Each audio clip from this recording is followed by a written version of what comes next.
Thank you very much, everybody. Please. Hope it's not too hot, but it's pretty warm. Thank you. So, we've had a big day in the stock market. Things are coming back, and they're coming back very rapidly, a lot sooner than people thought. People are feeling good about our country. People are feeling good about therapeutics and possible vaccines. But we're going to go over quite a bit, and maybe at the end we'll take some questions if we have time. It's not too hot. Today I signed legislation and an executive order to hold China accountable for its oppressive actions against the people of Hong Kong. The Hong Kong Autonomy Act, which I signed this afternoon, passed unanimously through Congress. This law gives my administration powerful new tools to hold responsible the individuals and the entities involved in extinguishing Hong Kong's freedom. We've all watched what happened. Not a good situation. Their freedom's been taken away, their rights have been taken away, and with it goes Hong Kong, in my opinion, because it will no longer be able to compete with free markets. A lot of people will be leaving Hong Kong, I suspect. And we're going to do a lot more business because of it, because we just lost one competitor. It's the way it is. We lost a very, very serious competitor that we incentivized to take a lot of business and do well. And we gave them a lot of business by doing what we did. We gave them things that nobody else had the right to do. And that gave them a big edge over other markets. And because of that edge, they've done really historic business, tremendous business, far bigger than anybody would have thought years ago when we did this gift. It was really a gift to freedom. Today, I also signed an executive order ending U.S. preferential treatment for Hong Kong.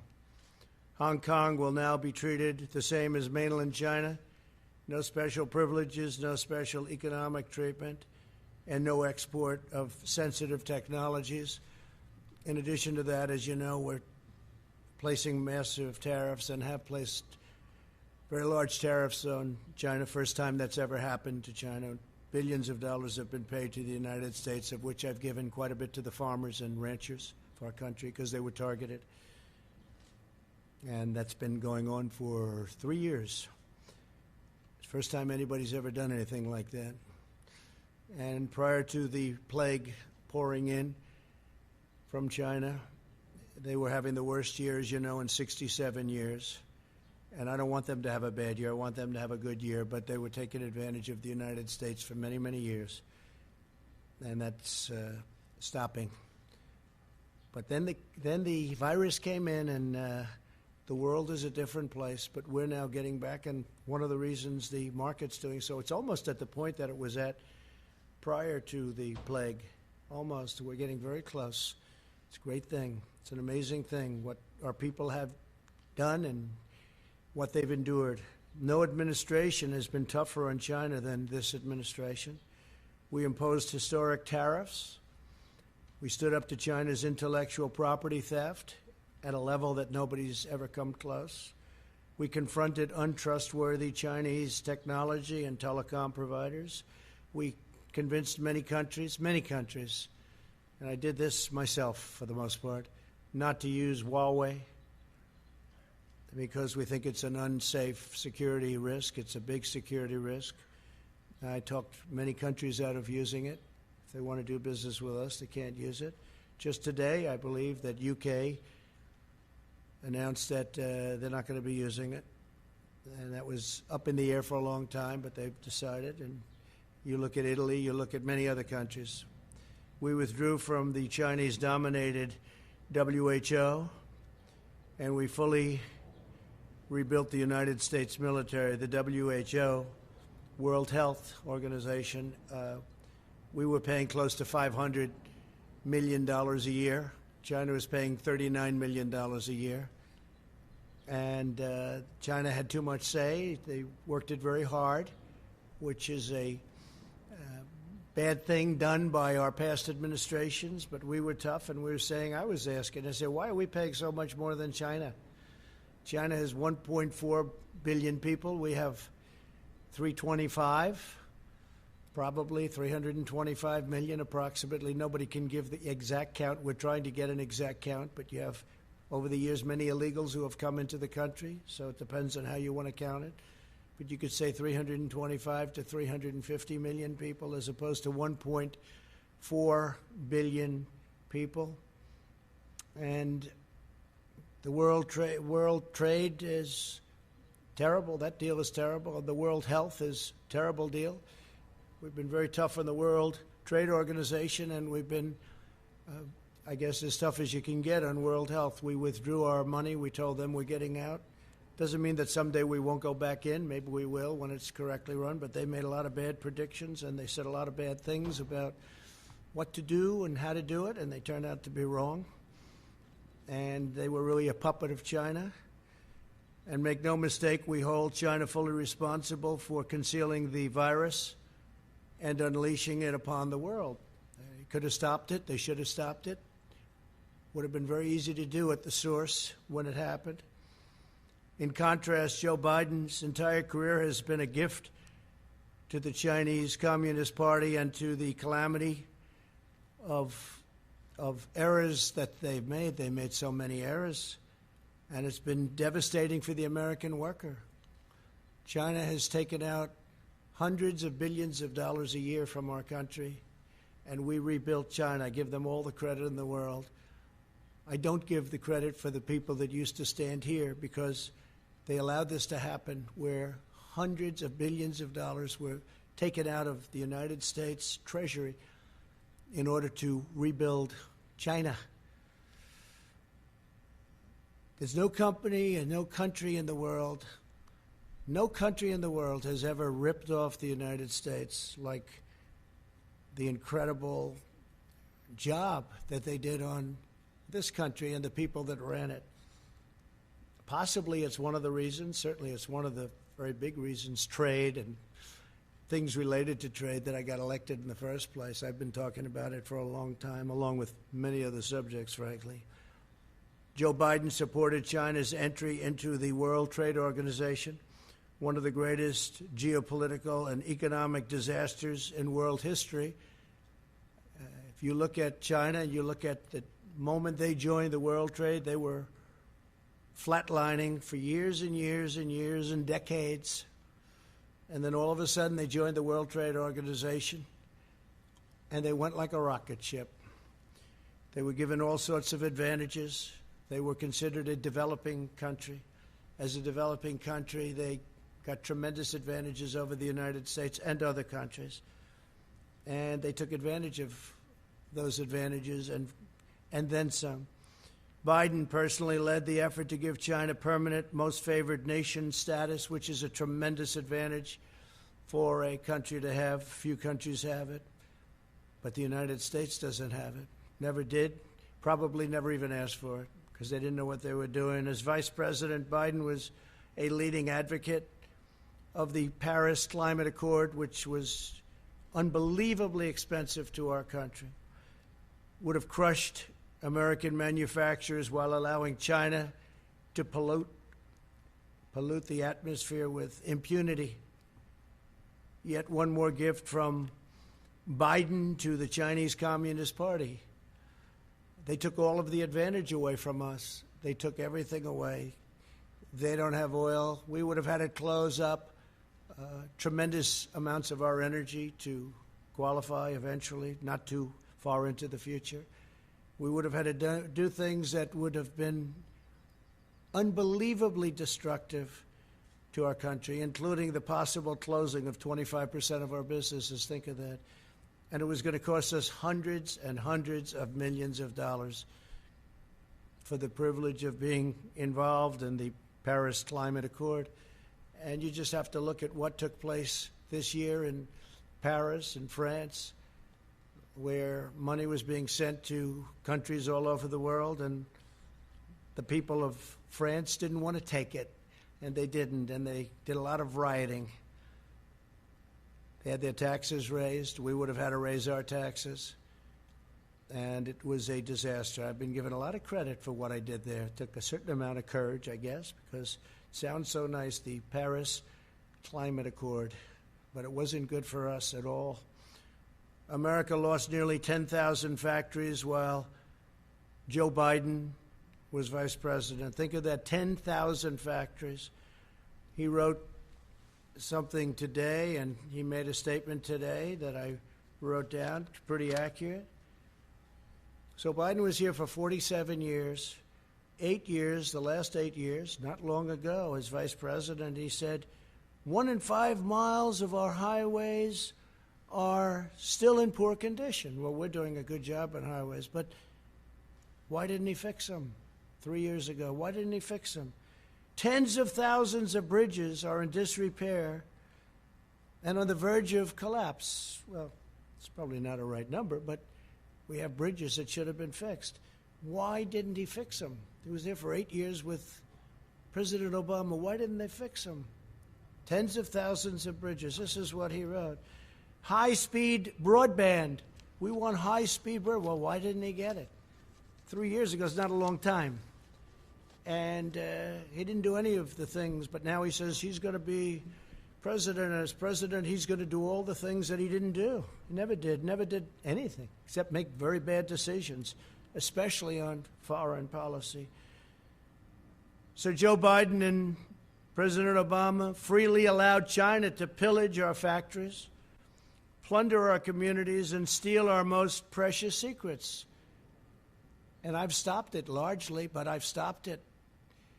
And it wasn't easy, because you talk about a certain power of the telephone and the calls, where they would call and say, no, we don't want to do that. And other countries would call on behalf of China, but I did it. I did what has to be done. And you just take a look at what's gone on, and take a look at at the numbers where they devalued their currency in order to pay the tariffs. Now the Democrat Party is calling for defunding of our military. Think of that, defunding. They want to defund our military when China is building a massive military. They're building a massive military, and Biden wants to defund our military. And the world needs American strength right now more than ever, and we've got it. We've got now, soon, as all this equipment comes in, all made in the USA, we've got the newest, most incredible weapons anywhere in the world. We have the best tanks, the best ships, the best missiles, rockets.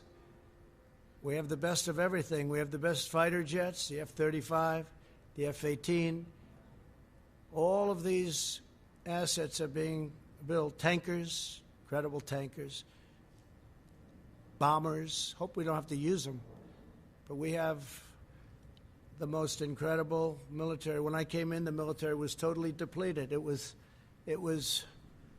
at a level that was just absolutely incredible.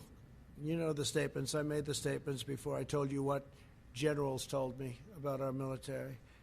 And I'll make them again. If somebody needs them, we'll give them to you. Very well documented. As vice president, Biden opposed tariffs, and he was standing up for China. He didn't want to do anything to disrupt the relationship with China, even though China was taking us to the cleaners. He opposed my very strict travel ban on Chinese nationals to stop the spread of the China virus. He was totally against it. Xenophobic, he called me. Xenophobic. A month later, he admitted I was right. We would have had thousands of people additionally die if we let people come in from heavily infected China. But we stopped it. We did a travel ban in January. Nancy Pelosi was dancing in the streets of Chinatown in San Francisco a month later, and even later than that. And others, too. They all thought what I did was a terrible mistake. We would have lost, in fact, Dr. Fauci said he would have lost thousands of additional people if President Trump had to do that. And I was a crowd of one, because even experts didn't want to do it. They thought it was a mistake. And then I did Europe when I started seeing what was going on in Italy and Spain and France and other countries in Europe. I did a ban on people coming in from Europe. That would have been disastrous for our country also. And we saved tens of thousands of lives, but we actually saved millions of lives by closing up. We saved millions, potentially millions of lives. Could be a number that we're actually working on, but it could be 2 to 3 million lives. So we're at 135,000, which is terrible. One is too much. But we would have had millions of people dead from this curse that came at us. But we did what we had to do, and now we'll put out the flames as it happens. We have to get the schools open. We have to get everything open. A lot of people don't want to do that for political reasons, not for other reasons. But if we had listened to Joe Biden, hundreds of thousands of additional lives would have been lost. And if you look at the job he did on swine flu, I looked at a poll. They have polls on everything nowadays. And they got very bad marks on the job they did on the swine flu. H1N1. He calls it N1H1. H1N1.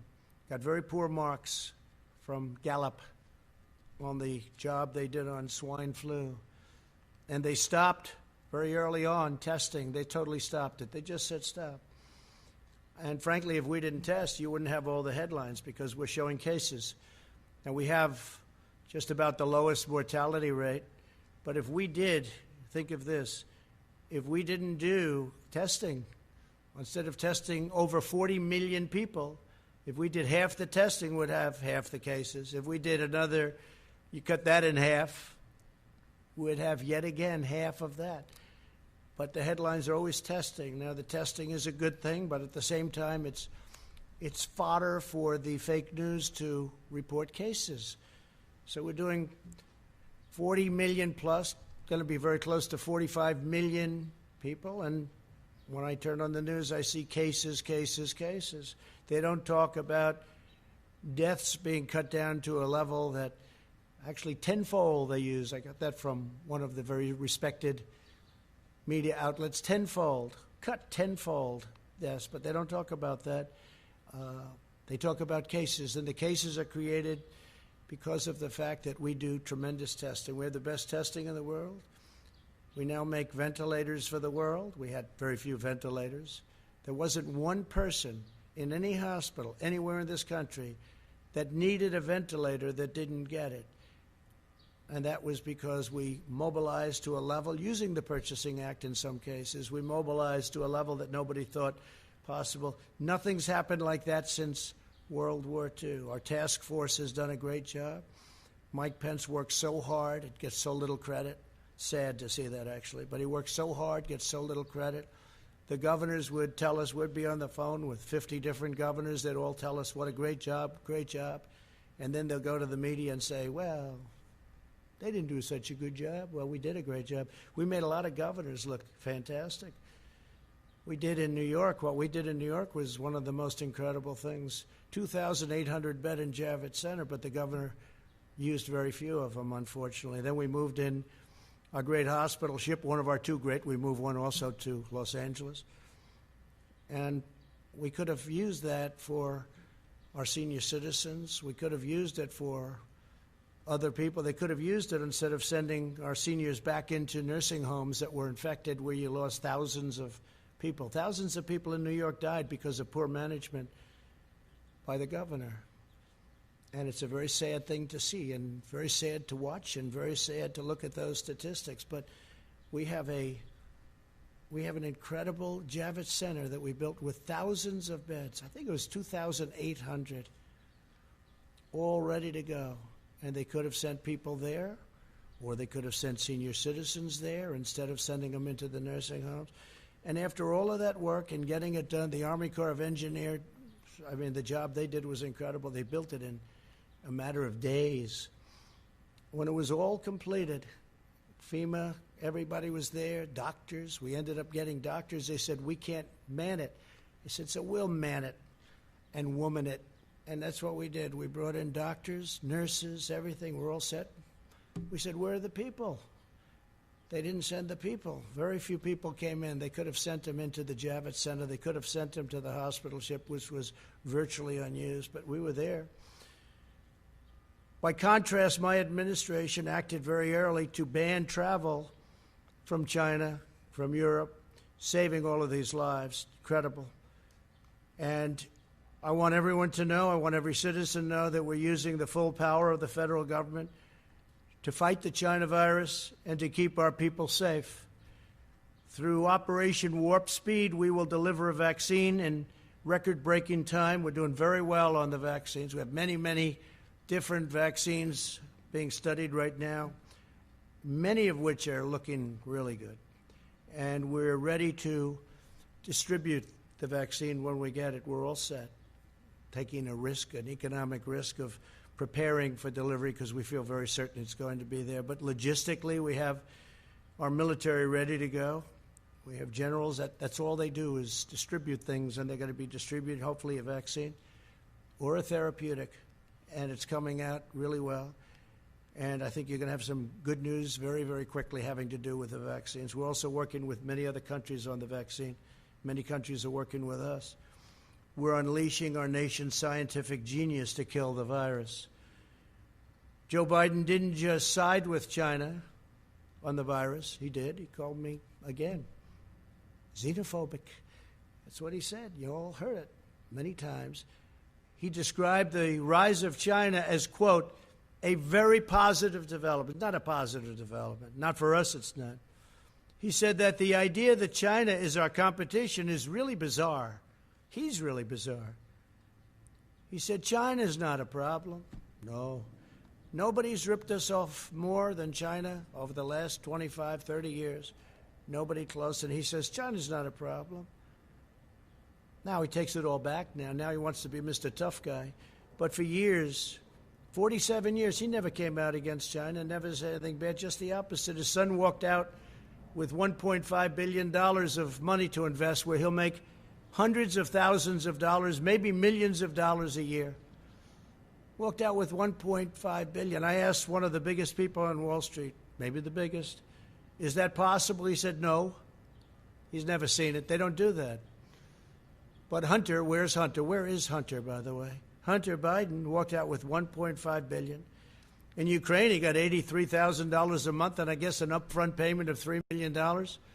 So he went from not having a job to getting $83,000 a month with a lot of money paid up front to work for Burisma. And you all know about Burisma. But nothing happens. Nobody cares. And he was unemployed, as you know. He was unfortunately forced to leave the military. He was forced to leave. Didn't have a job, and all of a sudden he's making a fortune. But nobody talks about that. Indeed, Biden expressed more fawning praise about China on an ordinary day than about America. On the 4th of July, the last Independence Day, Biden attacked the United States and said we had, quote, never lived up to the ideals of our fathers, our forefathers, or our founding fathers, those founding ideals. And yet he enthusiastically stated that China is a great nation and we should hope for its continued expansion. Well, we all wish well to China, but what China's unleashed on the world, it's hard to even fathom. I see people now, friends of mine, they walk up, they want to say hello, and they have to keep their distance, and they're all covered up like you're all covered up with face masks. It's a different world, but we're coming out on top. Biden sides with China over America time and time again. And he said on the 4th of July, American history is no fairy tale, and yet blindly celebrates China, saying few nations in history have come so far, so fast. He's so proud of them. He's so proud of them. Now Joe Biden is pushing a platform that would demolish the U.S. economy, totally demolish it. So we built the greatest economy in the history of our country, greatest in the history of the world. That was a few months ago. Best unemployment numbers ever. Best for African American, Asian American, Hispanic American. Best for women, best for everybody. Best for young people that didn't have a high school diploma, didn't have a college diploma. They had a diploma, they were really in good shape. We built the greatest ever. Stock market highest ever in history. We had 143 days of all-time stock market highs in just less than 3.5 years. And we had to close it down because we did the right thing by doing that. As I said, we saved millions of lives. But China was saying, this is incredible what's going on. China was for the first time respecting the United States. And now they want to do something that's much different, Joe Biden. So I've watched this, and I've watched it with great interest. We're building our economy again. I guess the stock market went up almost 500 points today, or something thereabouts. You'll check, but it was up a lot when I left. And our economy is coming back. We're almost at a level where, even though it's long before the very important, maybe the most important ever, election of November 3rd, we're long before that, but we're close to record stock markets again, and NASDAQ hit an all-time high for the 16th time. Think of that, for the 16th time over the last month or so, for the 16th time. So one of our markets already hit an all-time high. Today, Joe Biden gave a speech in which he said that the core of his economic agenda is a hard left crusade against American energy. He wants to kill American energy. He wants to re-enter the unfair, one-sided Paris Climate Accord, which will destroy us, at the expense of many other nations who benefit. It was actually drawn, in my opinion, to take advantage of the United States, just like so many other deals are done to take advantage of the fools running the United States. But this would do nothing for the environment, but would cripple American industry while greatly helping China. He wants to impose massive energy taxes and job-crushing mandates to eliminate carbon from the United States economy. Let him define the word carbon, because he won't be able to. Obliterating American oil, clean coal, natural gas, and the natural energy resources that supply countless American jobs. Joe Biden put AOC, a young woman, not talented in many ways, in charge of his energy plan and the environment, essentially.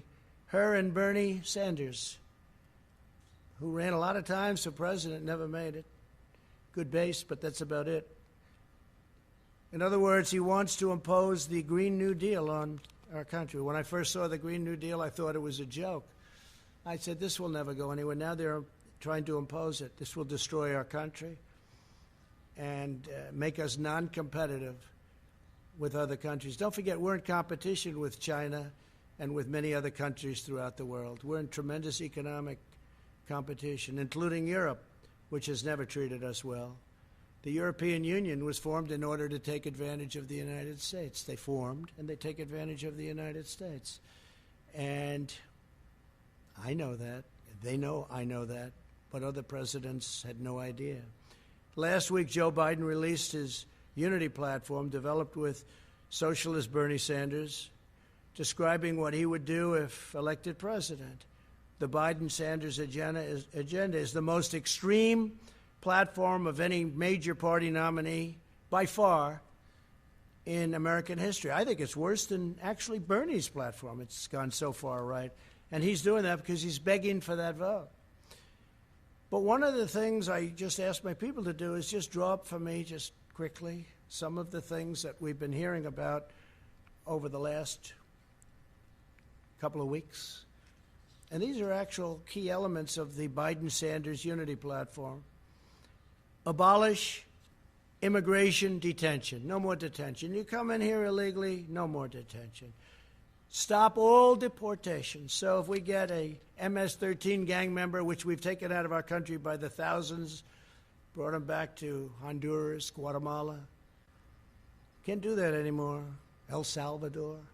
Can't do that anymore. Stop all deportations. In other words, we'll take all of these people, many of whom are in prison for rape, murder, lots of other things. End prosecution of illegal border crossers. Oh, okay, they come in illegally and we have to stop the whole process. Support the deadly sanctuary cities where many of these people are protected better than the American citizen is protected. incentivize illegal alien child smuggling. Give it an incentive. Because if you look at what they're saying, that's exactly what they do.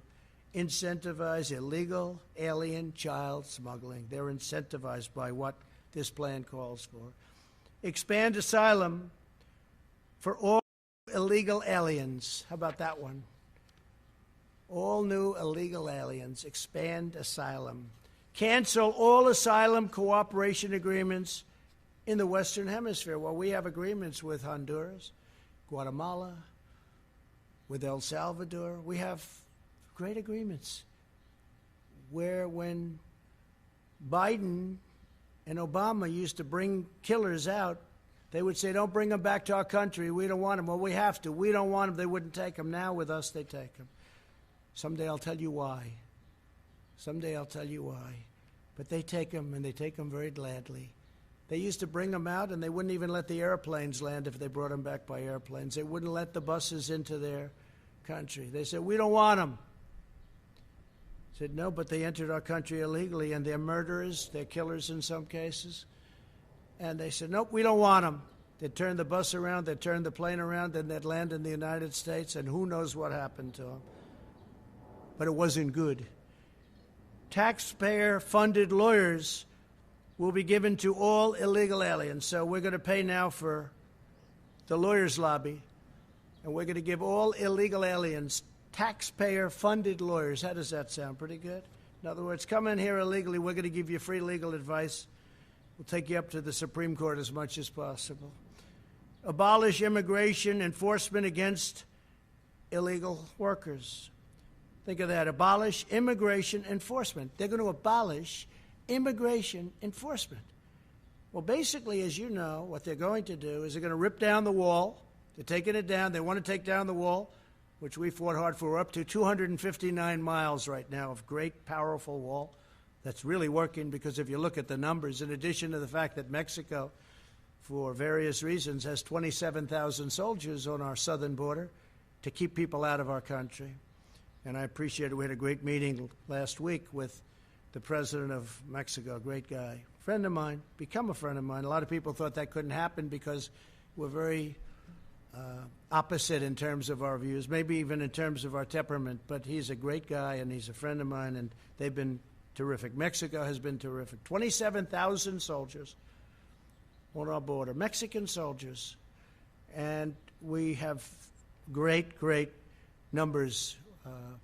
We get rid of so many different things. Catch and release is gone. So many different things have taken place. We used to catch them, take their name, and release them into our country. We don't do that anymore. We now release them back where they came from. Sometimes we'll bring them back to their country.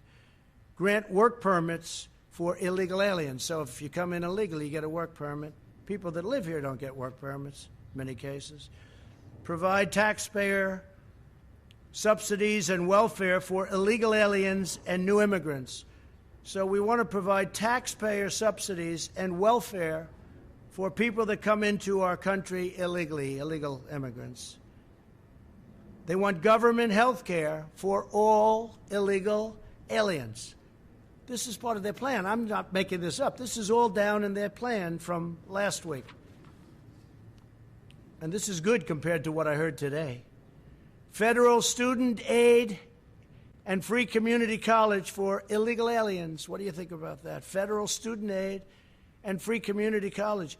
We're going to have every person in the world pouring into our country from all over the world. And by the way, the wall was so timely because it stopped people coming in from heavily infected areas of Mexico. If we had that, we would be in trouble like you wouldn't believe. You wouldn't believe. And remember, cases is different than deaths. And cases we give you because our testing is the best in the world. And by the way, by far the most.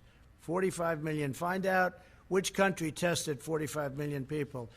If China, if Russia, if India tested 45 million people, or if they did tests like we did, check out how many cases they'd have.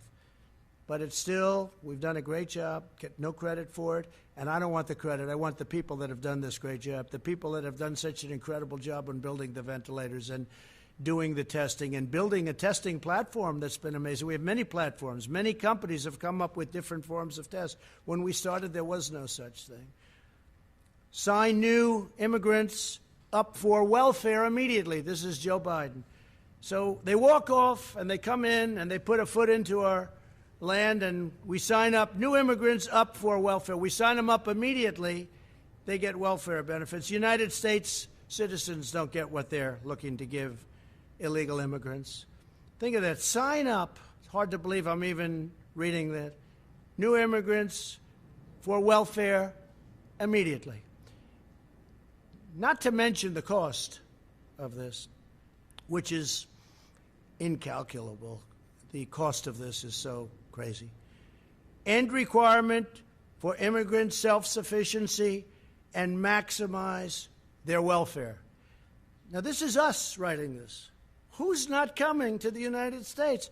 Every person from South America is going to pour in. Every person from other countries, they're going to be pouring in.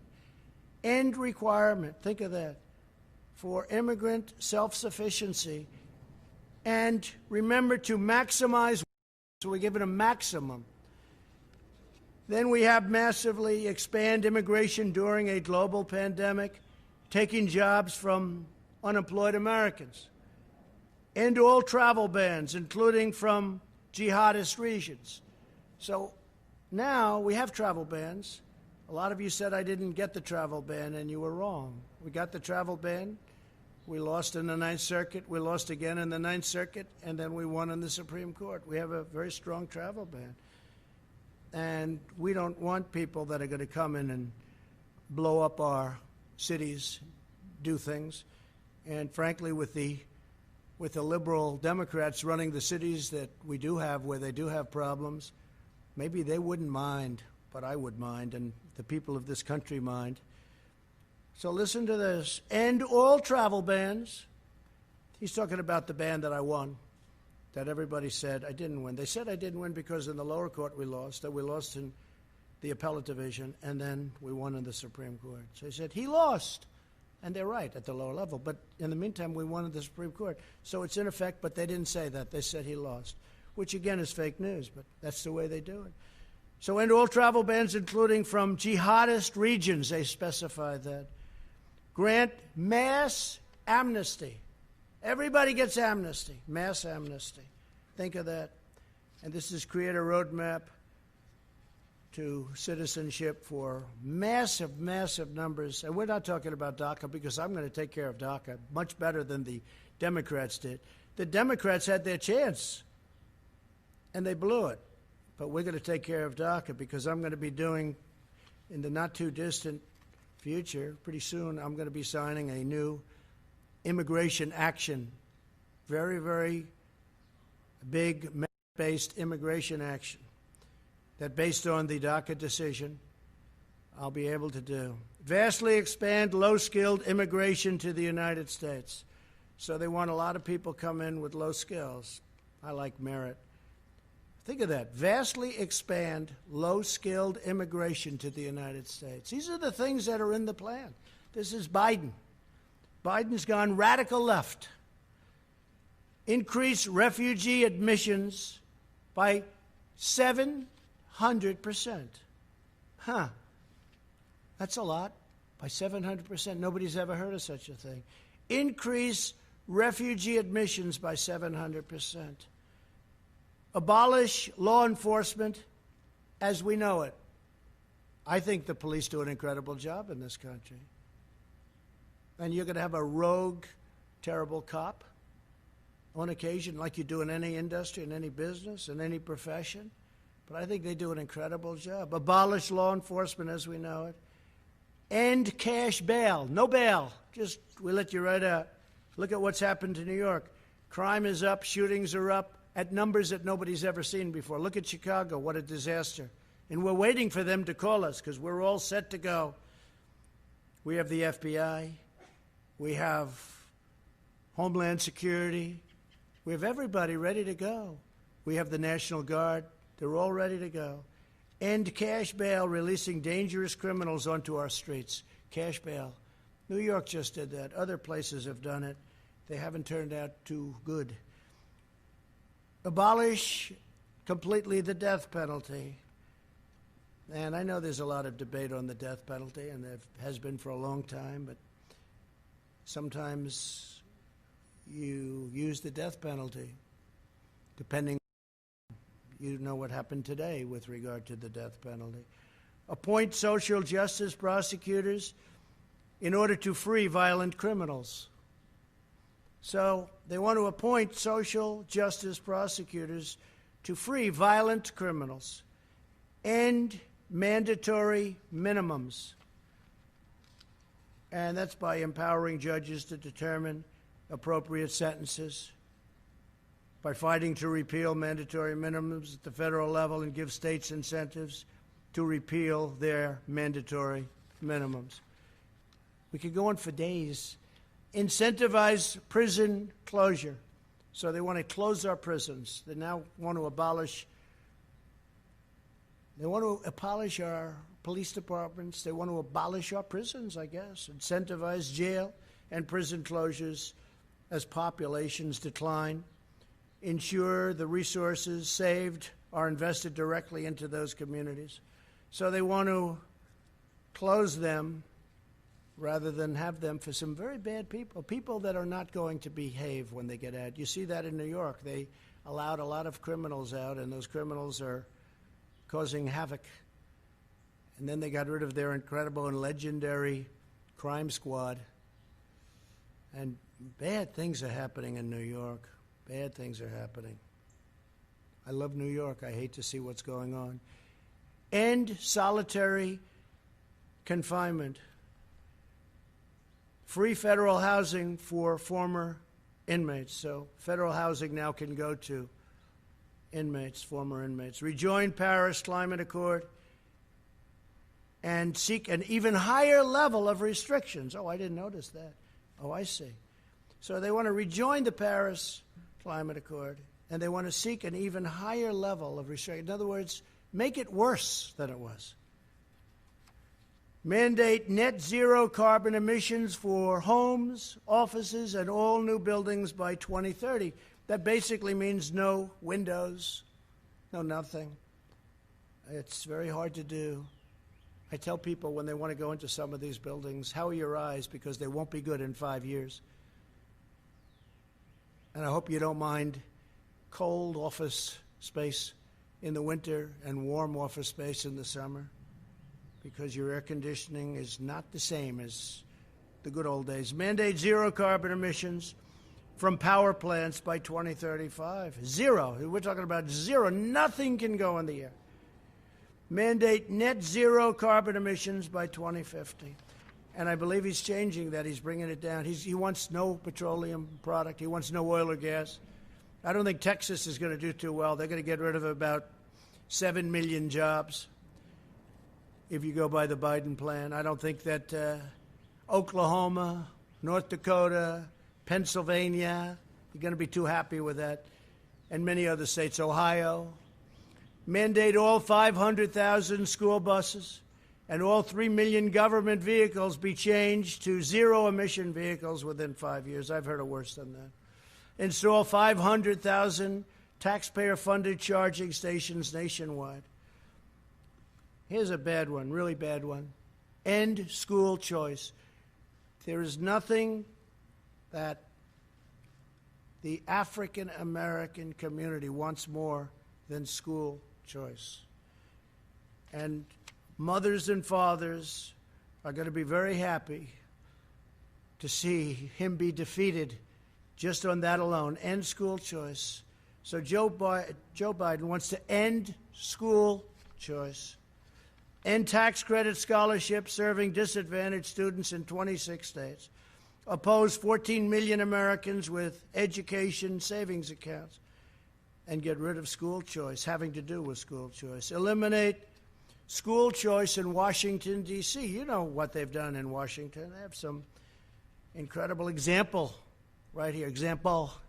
I know of one example. I think they have a number of them, but one is incredible. Abolish all charter schools. Charter schools are doing great. Ban funding for charter schools in poor neighborhoods. We don't want charter schools in poor neighborhoods. Well, that's not fair. Abolish educational standards. Abolish in the suburbs. You're going to abolish the suburbs with this. Enforce Obama-Biden's radical AFFH. That's the AFFH regulation that threatens to strip localities of federal affordable housing funds unless they change their zoning laws to fit the federal government's demands. So what you have, I've been watching this for years in Westchester, coming from New York. They want low-income housing built in a neighborhood. Well, I'm ending that rule. I'm taking it out. So I spoke with Ben Carson the other day. We're going to be taking it out. I've watched that whole thing go, and now they want to make it twice as bad in the suburbs. In the suburbs. Mothers aren't happy about that. Fathers aren't happy about that. They worked hard to buy a house, and now they're going to watch the housing values drop like a rock, and that has happened. Drop like a rock. So we're not going to do that. We're going to do the exact opposite. Probably there has never been a time, and this is just a few, it's much worse than that. We did this very quickly. It's probably never been a time when candidates are so different. We want law and order. They don't want law and order. We want strong, closed borders with people able to come in through merit, through a legal process. They don't want to have any borders at all. They're going to rip down the wall. It was hard to get that built, and now it's almost completed. It'll be completed by a little after the end of the year. They want to rip it down, and it's had such an impact. It's incredible. It stops trafficking, human trafficking of women and children, but women mostly. Human trafficking, one of the worst things ever, all at a level that it's never been at because of the internet. You think of it as an ancient statement. You wouldn't think that's possible today, but it's human trafficking of women and children. And they want to let that continue. The wall has stopped it so much because they will go over to a section where there aren't people, not an entry point, and they'll make a left into the United States. They're on their way. They can't do that anymore. We have a 30-foot wall that goes 6 feet into the ground. It stops a lot of the tunneling because they're pretty good at tunnels. But we watch the tunnels, and we have equipment for that. But you can't make a left anymore and come into the United States loaded up with human traffic. So they want to take down the wall. They want to have open borders. Think of open borders today, though, with the pandemic. The timing is sort of interesting, but with the pandemic. So there's never been a time when two candidates were so different. I've seen races where it's like the same exact platforms. I'm even talking about essentially Democrat, Republican. There's not that much difference. There's a little difference, but there's not much. You choose one because you like the way they look. You like the way they sound. You like the way they talk. You like something about one, and you don't like the other. But there's never been a difference. Here's one of the greatest differences. This is, without question, the single biggest difference if you want law and order. For instance, I enacted recently when I saw that was going on with federal monuments. We don't have the right to do states, although we're trying to find it. But with the monuments, where they wanted to rip down Andrew Jackson, they wanted to rip down George Washington. They were actually heading over to the Jefferson Memorial, if you can believe that. But this has been going on, and I found an act that we've used, and we have many, many people in jail right now. Many, many people in jail all over the country because they tried to destroy, or in some cases got it down, a federal statue or monument. We haven't had anybody making a move since I enacted this. I signed an executive order a couple of weeks ago, and it says very simply, 10 years in jail. You do it, 10 years in jail. The amazing part is we were able to catch everybody because thanks to all of you on television, we appreciate it. But we have their pictures. We have the man standing on Andrew Jackson's horse. We have the man standing by General George Washington. We have everybody standing. They were going to go for the Emancipation Proclamation, Abraham Lincoln, standing with a young man who was being freed, and we said, we're going to do something. We can't let this happen. Now, it could be removed at some point. You go through a process, a legal process, go through Congress, whatever. I understand that. At the same time, some people like these statues and monuments, but it can be removed, but you have to go through a legal process. So they were going to have 20 to 25,000 people that night. Nobody showed up. Nobody. You know that because you were disappointed to see that. The next night, I believe 22 people showed up. They said, we're going to make it Friday night instead. And 22 people showed up. 4 were actually arrested because we have pictures of them knocking down other statues. So they're in jail now. So there has never been an election where we've had this kind of difference. We want strong borders. Without borders, you've heard me say it 1,000 times, without borders, you don't have a country. They don't want to have borders. They want to have open borders. It's radical left, and it'll destroy our country. 20 years ago, Venezuela was a very rich country, one of the richest anywhere. Per capita, one of the richest, tremendous oil reserves. Now they don't have water. They don't have food. They don't have medicine. We do everything we can to take care of the people, but they have nothing. And that's exactly the ideology that you have going over here. If I wasn't there to stop it, if I wasn't here to say, no way, that's not going to happen, we'd be in some mess. We'd be in some mess. And Pelosi and Schumer and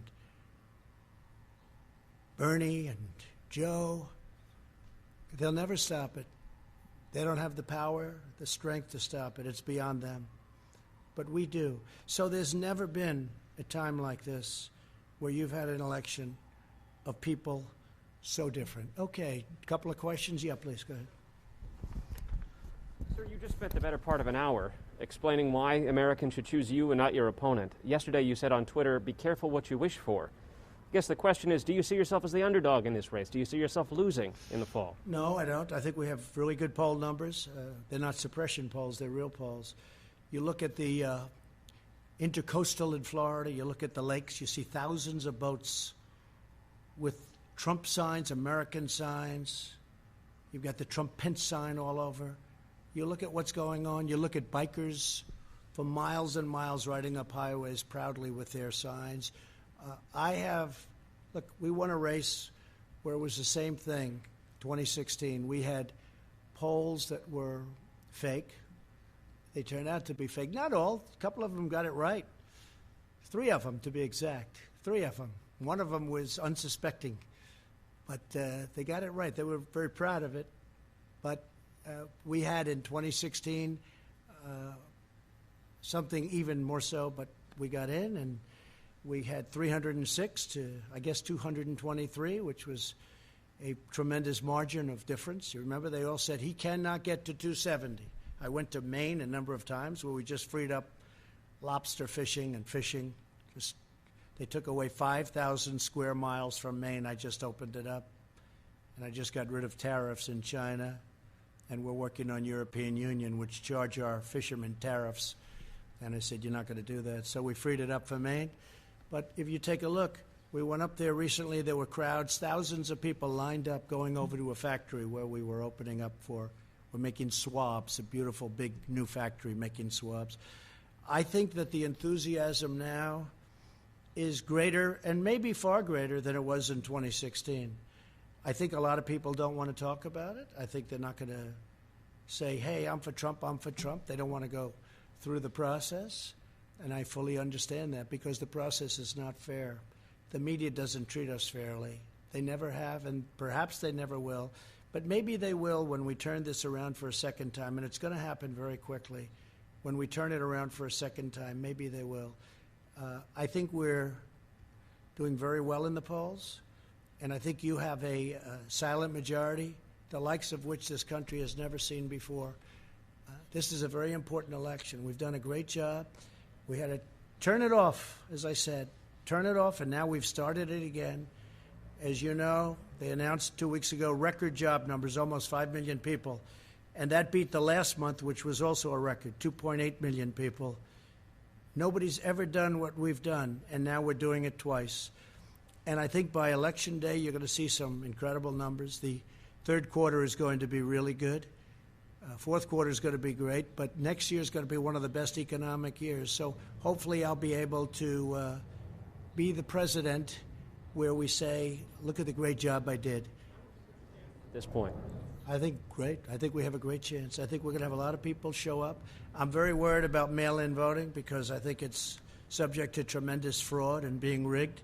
You see that Paterson, New Jersey, where I believe it was 20% of the vote was fraudulent. It was all sorts of things happened. I understand a mailman was recently indicted someplace for playing games with the mail-in ballots. You'll have tremendous fraud if you do these mail-in ballots. Now, absentee ballots are okay, because absentee ballots, you have to get applications. You have to go through a process. If I'm here and I vote in Florida, you get an absentee ballot, but you have to go through a process. Absentee ballots are great. But mail-in voting, where a governor mails millions of ballots to people all over the state, California, millions and millions of ballots as an example, and then they come back, they don't come back, who got them? Did you forget to send them to a Republican area or a Democrat area, I guess you could say? But if you take a look at all of the unbelievable fraud that's been involved with mail-in voting over the last even short period of while, but look at Paterson, New Jersey. It was a massive error and a massive miscalculation, and there was incredible fraud. Look at the city council, what's happened to it. This is one place, but you have many places, and they're all over. Yes, please. Thank you, sir. I want to know, when's the last time you spoke with President Xi of China, and do you plan to speak with him in the near future? No, I haven't spoken to him. Well, no, I don't. I have no plan to speak to him. Yeah, please go. Thank you. So, do you want to do a follow-up? Yeah, Okay, yeah. Is it okay? Yeah, go ahead. Yeah. I just wanted to know, Ruth Bader Ginsburg was hospitalized today with an infection. Wanted to know if you had any reaction to that news. No, I wish her the best. I hope she's better. I didn't hear that, actually. She was just hospitalized? No, that's too bad. No, I wish her the best. Okay. She's actually giving me some good rulings. Okay? So you know that, right? People were surprised. No, I wish her the absolute best. Please. Thank you, Mr. President. So you were mentioning the travel bans, and I wonder, when do you plan to review that? Because the European countries are in a situation is under control, much a better place than the U.S., and there is no ban for other hotspots like Russia and India. So what will be the criteria to change that? And another question. Well, you know, we've banned for Europe, and at some point that'll come off, and we're dealing with them all the time. The relationship's very good. They just don't treat us very well on trade. They have been very unfair to us over many, many decades, and we're doing that. It's very easy to solve. I was all set to solve it, actually, and then we got hit with the plague. But we have a travel ban on various countries, and that travel ban remains until such time as we say it doesn't remain. And We want our country safe. We don't, unlike Biden, we don't want to have criminals pouring into our country. We don't want to have open borders. We're not going to have that. And we want to take care of our police. We want to actually fund our police, not defund them. And we're not going to abolish our police, and we're not going to make our military small and weak, because probably, or at least at top of the level, we need our military right now. Yeah, go ahead, please. So how do you think that the America First policy can work during a pandemic? Aren't you concerned that this could actually damage the U.S. and make China more influence around the world? Okay, look. My policy is America first. We've lost hundreds of billions of dollars a year with China and many other countries. And what we're doing is just handing everybody everything. It's just sad. I've watched it. I've looked at it. We did the U.S.-Mexico. You saw that, USMCA. We made a very fair deal on trade. We had the worst deal ever, right? You know that. We had the worst deal ever, and it replaced that horrible NAFTA deal that was one of the worst trade deals ever made. I'll tell you, the only deal that might be worse is the WTO, World Trade Organization. Maybe worse. OAN, please. Thank you, Mr. President.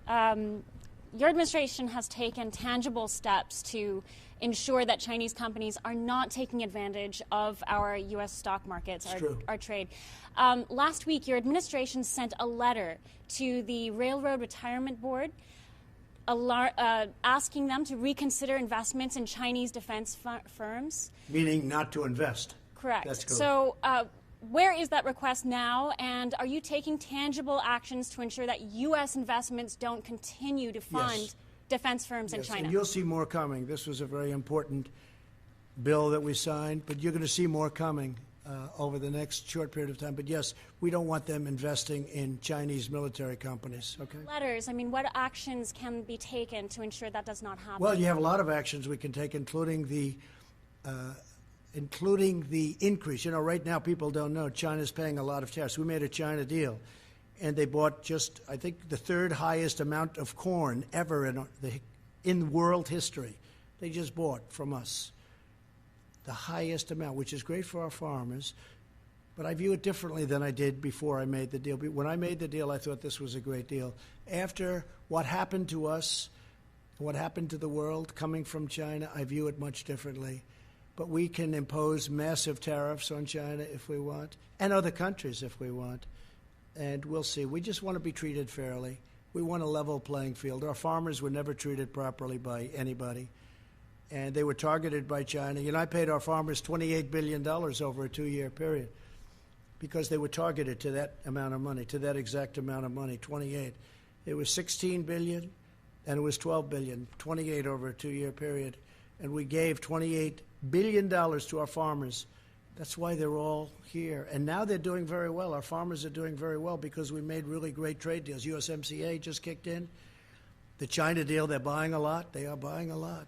We'll say that. They're buying a lot. A lot of people ask, how are they doing on the trade deal? They're buying a lot.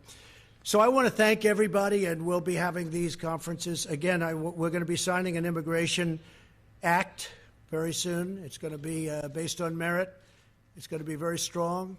We're going to work on DACA because we want to make people happy. And I'll tell you, even conservative Republicans want to see something happen with DACA.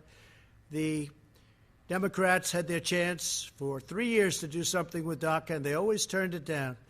They always turned it down. They used it as politics. I'm using it to get something done. But we'll be signing a very powerful immigration act.